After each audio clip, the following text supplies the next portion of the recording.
menjelaskan berbagai kasus pelanggaran kode etik yang dilakukan oleh guru.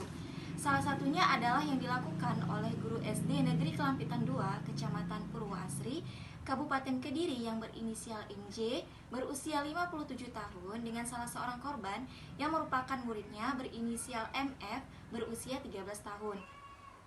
Kejadian ini bermula ketika sang guru ingin memberikan tugas matematika kepada siswanya secara berkelompok. Dan kebetulan sekali siswanya berinisial MF tersebut merupakan bagian dari kelompok 4. Diduga sang guru kesal dengan kelompok 4 karena tidak menyelesaikan tugas secara tepat waktu. Hingga akhirnya sang guru pun memukul wajah dari MF hingga membuat hidungnya berdarah dan mimisan. Kejadian tersebut pun dilaporkan korban kepada keluarganya, dan pihak keluarga pun melaporkan kejadian tersebut kepada pihak kepolisian. Namun, pihak kepolisian setempat menjelaskan bahwa permasalahan tersebut sudah diselesaikan secara kekeluargaan. Kedua belah pihak pun, baik pihak sekolah maupun pihak keluarga, telah menyelesaikan permasalahan tersebut secara kekeluargaan demi menjaga pembelajaran di sekolah. Selanjutnya saya akan memaparkan salah satu pelanggaran kode etik guru yang terjadi di Kabupaten Sumeneb, Madura. Masalah bermula pada saat pelaku yang diberi inisial M mengetahui bahwa korban yang diberi inisial Bunga mengunggah video pada salah satu platform sosial media yaitu TikTok. Pelaku mengancam korban untuk tidak meluluskannya dan menyebarkan video yang ia buat jika tidak mengikuti apa yang pelaku inginkan. Pada Rabu 10 Maret 2021, pelaku mencium Bunga dan meremas payudaranya di koperasi sekolah. Masalah terungkap pada saat korban pulang ke rumah dan menangis, yang akhirnya bercerita ke ibunya mengenai kejadian yang ia timpa. Selanjutnya, ibunya melaporkan perihal masalah tersebut ke pihak sekolah, namun hasilnya tidak berbuah baik. Yang akhirnya ibunya melaporkan ke Unit Perlindungan Perempuan dan Anak ke Polres Sumeneb. Hanya gara-gara batik, siswa SMA Ternate tewas di tangan guru.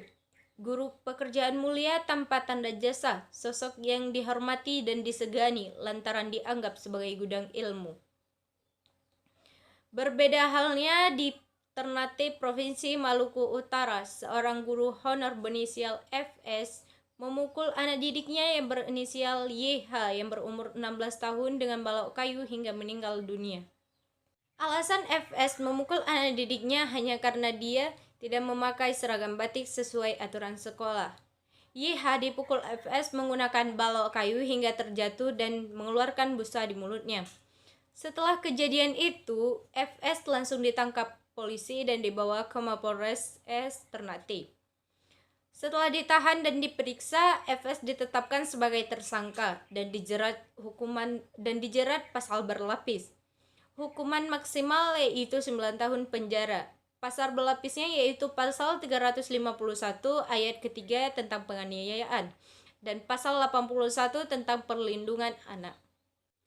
Setelah kejadian itu, FS diberikan hukuman maksimal 9 tahun penjara dan dipecat dari pekerjaannya. Selanjutnya yaitu kasus pelanggaran kode etik guru yang terjadi di SMP Negeri 3 Mojokerto yang dilakukan oleh guru bahasa Inggris yang berinisial WS kepada siswanya yang bernama Robi.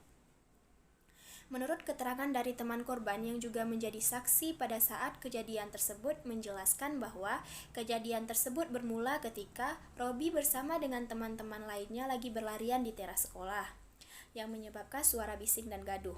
WS yang lagi mengajar di kelas merasa terganggu dengan suara tersebut. Kemudian WS keluar kelas dan memanggil Robi untuk diberi peringatan. Tetapi Robi tidak mendengarkan panggilan guru tersebut karena ia takut kepada WS. Kemudian WS merasa tersinggung karena tidak didengar. Kemudian WS kembali memanggil si Robi dengan suara nada tinggi. Setelah Robi datang menghampiri, kemudian terjadilah kejadian yang tidak diinginkan, yaitu WS menendang bagian tubuh Robi karena merasa tersinggung, yang menyebabkan memar di bagian tubuhnya. Kemudian orang tua korban ataupun orang tua Robi itu melaporkan kejadian tersebut ke pihak berwajib. Selanjutnya, pelanggaran kode etik guru tendang murid di Depok. Guru dengan inisial R penendang 5 murid kelas 6 di SD Negeri Duren 1000 Komplek Arko Sawangan Depok dinilai melampaui batas. Komisi Perlindungan Anak Indonesia menilai kekerasan terhadap murid hanya akan melahirkan kekerasan baru di masa mendatang. Menurut Soleh, penegakan hukum di lingkungan sekolah seharusnya berdasar atas kesadaran, bukan dengan memaksakan peraturan dengan hukuman berat kepada pelanggarnya. Sekolah memiliki otoritas tersebut untuk membuat peraturan yang lebih bijak. Guru dengan inisial R menurut Soleh seharusnya ditindak karena sudah melanggar kode etik guru. Lembaga penegak kode etik guru bisa difungsikan untuk melakukan penyiaran terhadap guru inisial R. Kekerasan ini bermula saat R menghukumi mahasiswa yang telat mengikuti pelajarannya. R kemudian menghukum murid tersebut dengan skot jam, menendang, dan mengeluarkan umpatan. Akibatnya, beberapa murid mengalami luka-luka lebam di kaki. Seperti yang telah disebutkan oleh beberapa teman saya tentang berbagai hal pelanggaran kode etik. Tentunya masih banyak sekali pelanggaran kode etik yang sering kita jumpai. Salah satunya ialah di mana seorang guru yang merokok di dalam kelas di saat sedang berlangsungnya proses mengajar. Walaupun si guru tidak memberikan pelajaran tentang merokok ataupun tidak mengajarkan merokok kepada siswanya, tetapi dengan cara seperti itu si guru memberikan contoh yang tidak baik kepada siswanya, yang dimana sejatinya tingkah laku si guru ataupun sifatnya itu haruslah yang baik, dikarenakan seorang guru merupakan contoh untuk kita mengikutinya. Selanjutnya, kasus pelanggaran kode etik yang dilakukan oleh seorang guru di SMP Budi Pekerti di Kelurahan Tambora, Jakarta Barat, yang berinisial WL disangka telah memukul ketujuh siswanya dengan menggunakan rotan hingga mengalami luka di kakinya. Kejadian tersebut terjadi hanya karena para siswa terlambat masuk sekolah. Mengetahui anaknya dipukul oleh guru tersebut, para orang tua mengajak untuk melaporkan kejadian tersebut kepada polisi.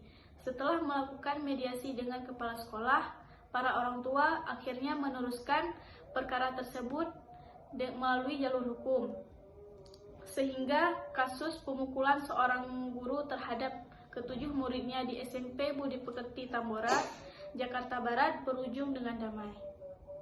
Baik, dari pemaparan yang telah kami sampaikan bisa kita simpulkan bahwa seorang guru merupakan contoh yang patut digugu dan ditiru.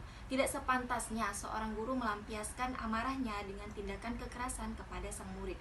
Dan seorang guru harus mengedepankan etika dan moral saat mengajar di depan kelas. Sekian dari video kami. Assalamualaikum warahmatullahi wabarakatuh.